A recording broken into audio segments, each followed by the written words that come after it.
ఓం శ్రీ గురుభ్యో నమ. గం గణాధిపతయే నమ. శ్రీమాత్రే నమ. శ్రీ తులసి ఛానల్ వీక్షకులకు స్వాగతం.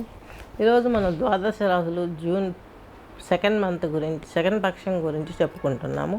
ముందుగా గ్రహస్థితి తీసుకున్నట్లయితే శని మీనంలో ఉన్నారు, రాహు చంద్రువులు వచ్చేసి కుంభరాశిలో ఉన్నారు, కేతు కుజుడు వచ్చేసి సింహరాశి సంచారం చేస్తున్నారు.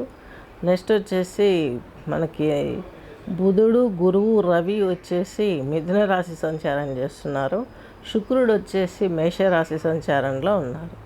ఈ పక్షంలో మారే గ్రహాలు ఏమంటే 15న మిథునంలోకి రవి వస్తున్నారు, 29/6/25 అంటే కర్కాటకంలోకి బుధుడు వస్తున్నాడు. నెక్స్ట్ 29/6/2025 వృషభే శుక్ర. మీ యొక్క శుక్రుడు మాసాంతంలో ఈ పక్షాంతంలో 29వ తేదీ మేషరాశిని వదిలేసి వృషభ రాశి తన యొక్క రాశి అయినటువంటి ఈ యొక్క వృషభ రాశిలోకి వస్తున్నారు.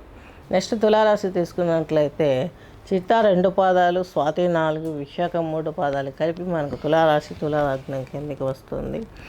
మీకు తులారాశి వారికి మీ రాశాధిపతి అష్టామాధిపతి అయినటువంటి శుక్రుడు మీకు సప్తమంలో ఉండి మీ రాశిని చూస్తున్నారు.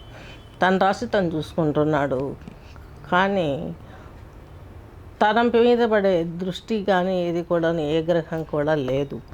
తద్మూలకంగా కొంచెం మధ్యలో ఇబ్బందులు తప్పవేమో అనిపిస్తుంది.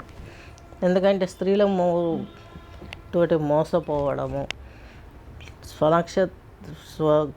ఇది శుక్రుడు స్వరాశిని చూసుకోవడం, తులాలను చూడడం బెటరే. కొంచెం మధ్యలో కొన్ని చిన్న అవాంతరాలు ఏర్పడే అవకాశాలు కనిపిస్తున్నాయి. హెల్త్, వెల్త్, ఫైనాన్స్, భూములు, షేర్ మార్కెట్లు, వడ్డీ వ్యాపారాలు కొంచెం తలకిందులయ్యే అవకాశాలు కనిపిస్తున్నాయి. ప్రాణాంతకమైనటువంటి రోగాలు అనేటివి యాడ్ అయ్యే అవకాశాలు ఉన్నాయి. అవి కూడా మేషరాశిలో ఉన్నారు కాబట్టి పుళ్ళు, కురుపులు, గాయాలు అయ్యే అవకాశాలు ఉన్నాయి. ఇది కూడా ఒకసారి మీరు చాలా కేర్ఫుల్గా బిహేవ్ చేయాలి. జర్నీస్లో కావచ్చు, ఎక్కడైనా వర్క్ చేసే స్థానాలలో కావచ్చు, మీరు చాలా కేర్ఫుల్గా ఉండాల్సిన అవసరం ఎంతైనా ఉంది. అలాగే శని భగవంతుడు మీకు 6వ ఇంట్లో ఉన్నాడు. సకల శుభుడు, చతుర్థాధిపతి, పంచమాధిపతి.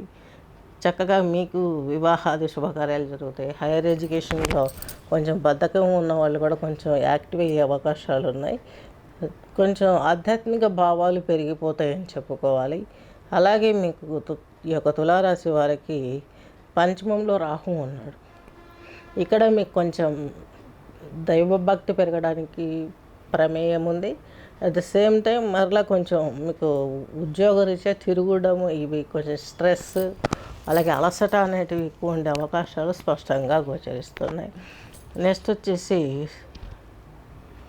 కేతువు, కుజుడు మీకు లాభంలో ఉన్నారు. దైవచింతన పెరుగుతుంది. కుజుడు మీకు 2వ ఇంటి అధిపతి, అలాగే సప్తమాధిపతి. జీవిత భాగస్వామి, సొసైటీలో ఉన్న ఫ్రెండ్స్ సర్కిల్, ఉద్యోగం దగ్గర వర్కర్స్, అఫీషియల్ ర్యాంకులలో ఉన్నవారు, వీళ్ళంతా పరిచయస్తులు మీకు బాగా మంచి అభివృద్ధికి గైడ్ లైన్స్ ఇచ్చే అవకాశాలు స్పష్టంగా గోచరిస్తున్నాయి.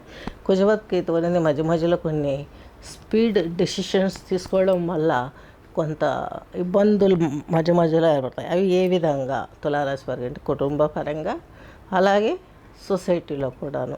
ఈ 2 విషయాలలో కొంత జాగ్రత్త వహించి ఈ యొక్క లక్ష్మీదేవి స్తోత్రాలు పారాయణ చేసుకున్నట్లయితే, కనకధార స్తోత్రం పారాయణ చేసుకున్నట్లయితే కొంచెం శుభకరంగా మాట్లాడే సుఖంగా మీ జీవితం కొనసాగే అవకాశం గోచరిస్తుంది. అలాగే మీకు 9th హౌస్లో తీసుకున్నట్లయితే రవి, గురు, బుధులు ఉన్నారు. మీకు 3వ ఇంటి అధిపతి, 6వ ఇంటి అధిపతి. ఈయన వచ్చేసి మీకు భాగ్యస్థానంలో ఉన్నాడు. లాసెస్ జరిగే అవకాశాలు ఉన్నాయి. ఫైనాన్షియల్ లాసెస్ జరిగే అవకాశాలు ఉన్నాయి. అలాగే కొంచెం గాయాలు కావడం, అనారోగ్యము, హెల్త్ ఇష్యూస్ ఏదో ఒకటి కొట్టే అవకాశాలు స్పష్టంగా గోచరిస్తున్నాయి. బుధుడు, రవి వచ్చేసి మీ రాశికి భాగ్యంలో ఉండడం, ఇది కూడా బిజినెస్ రంగాలలో ఉన్న వారికి కొంచెం వ్యతిరేక ఫలితాలు వచ్చే అవకాశాలు స్పష్టంగా గోచరిస్తున్నాయి. స్వస్తి.